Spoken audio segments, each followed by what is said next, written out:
Hi guys, this is John Calum from KHL Motorsport. Gumagawa po kami ng video na to to show everybody how to install a Powertronic piggyback ECU sa isang motor. So, yung motor na ikakabit natin, kakabitan natin ng Powertronic is yung aming 2012 Honda CBR 150R version 2. So, FI po siya, fuel injected, hindi na po siya yung carb type, not like the version 1. So, given the fact that it has a bigger displacement block, 170cc na po siya, hindi na kaya ng stock ECU magbigay ng tamang fueling para makuha talaga yung full performance benefit ng larger displacement. So, with the Powertronic piggyback ECU, it's fully programmable. And we can tweak the settings sa shop to increase the fuel para makuha natin yung max performance. Ang first step ng pagkakabit ng Powertronic is kailangan nyo magtanggal ng iba't ibang mga fairings. Hindi naman po lahat. Usually it's the seat, both side fairings, and well, for some bikes hindi naman kailangan tanggalin yung tank, pero it sometimes is easier to remove the tank para ma-access po lahat ng location. It's best to consult the installation guide na kasama ng every Powertronic na ECU. For us kasi, inaayos pa namin kasi yung CBR namin, kaya nakakalas yung mga tapalodo. Kaya that step we skipped for this install.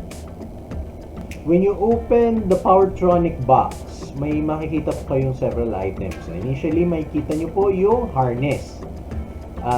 Well, this particular Powertronic is for a CBR 150R version 2. Kaya ito po, nakikita nyo po. And of course, yung kasabay niya rin, yung mismong Powertronic ECU. And then after that, when you look under the box, you will see a quick start guide para malaman nyo how best to use the Powertronic. Basahin nyo po yan. And also USB cable. And what we call the jumper box. We'll get to the jumper box in a moment. Additionally po, meron pong mga assorted na abubot na nakalagay sa polybag na to, which is the instructions, certain installation accessories, and some swag as well. Ganito po yung basic schematic ng Powertronic harness. So basically, meron po tayong dalawang output na kinokontrol ng Powertronic, which is the ignition coil and the fuel injector. So yung po yung nagko-control sa spark and fuel respectively. So itong dalawang sockets na to dapat nakakabit sa may ignition coil sa may fuel injector.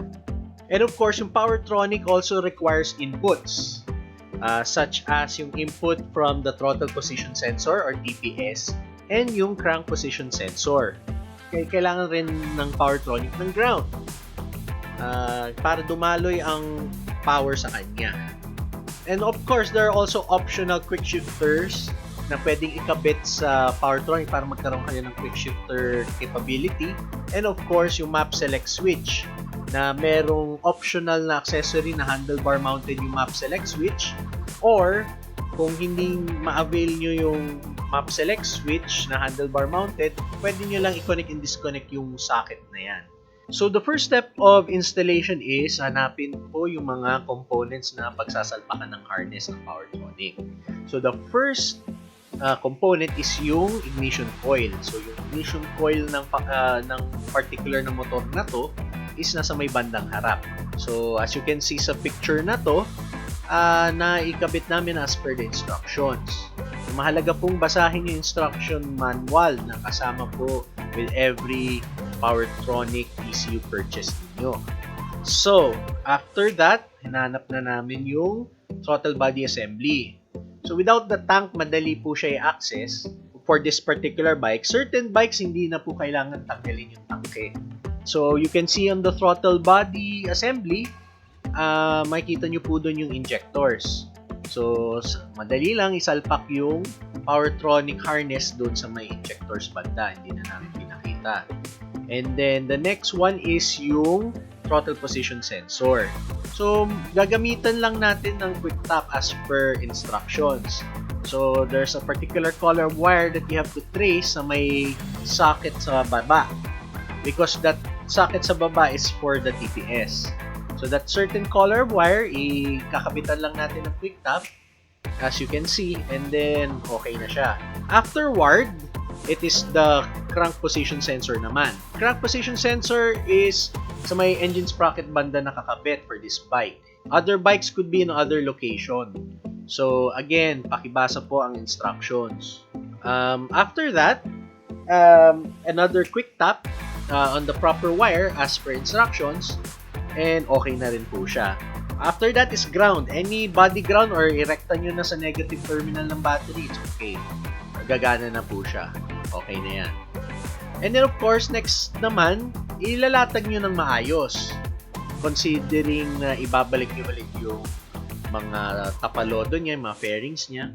So, usually ang paglalatag, yun yung matagal na process para syempre malinis ang pagkalatag, hindi siya obstructing sa mga paglalagyan nyo ng pagbabalik nyo ng mga tapalodo.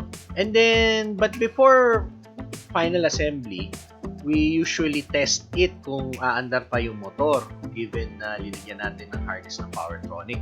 So, doon na po lalabas yung jumper box.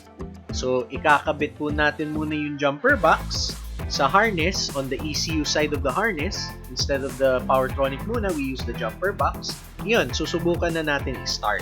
You can see kasi may mga LED lights siya, so may mga iilaw dyan. So, tingnan na po natin siyang mag-start.